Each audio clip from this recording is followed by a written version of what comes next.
আমার শরীরের কন্ডিশন বেশি ভালো না, এই ডাক্তারের কাছ থেকে আনছি স্যারেরা আমার বুঝছি।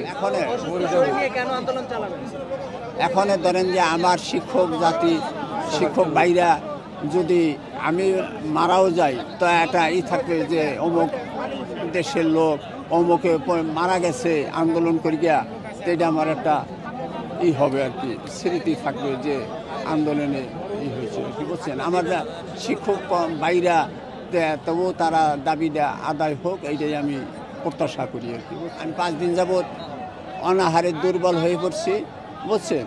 তো এখানে খাওয়া দাওয়ার কোনো ভালো ব্যবস্থা নাই, আর আমার তেমন কোনো অর্থও নাই যে আমি ভালো জিনিস খাবো, ডাক্তারের পরামর্শ। তা আমার পদ্মা সেতু, মেট্রো রেল এবং এলিভেটেড এক্সপ্রেসওয়ে নির্মাণের গর্বিত অংশীদার বসুন্ধরা সিমেন্ট।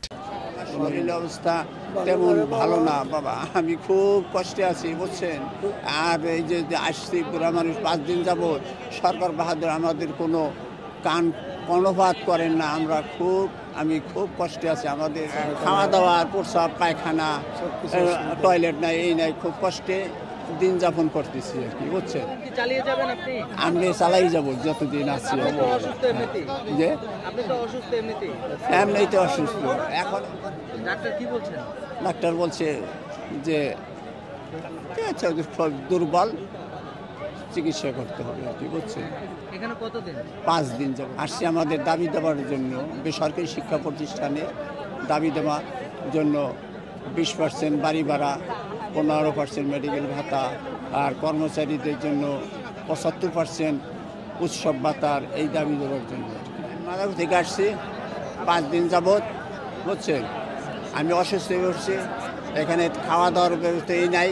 আর সরকার বাহাদুর আমাদের দাবি দেওয়া মানে না, এই জন্য আমি খুব কষ্টে আছি। আবার আমাদের দাবি দেওয়াটা মানুক, আমরা এই তার কাছে প্রত্যাশা করি। আমাদের দাবি ছিল যে উৎসব ভাতা 20% বাড়ি ভাড়া, মেডিকেল ভাতা 15%, আর ওই কর্মচারীদের 75% উৎসব ভাতা। মানে কিছু খাইতে পারি নাই, না খাওয়ার মতোই।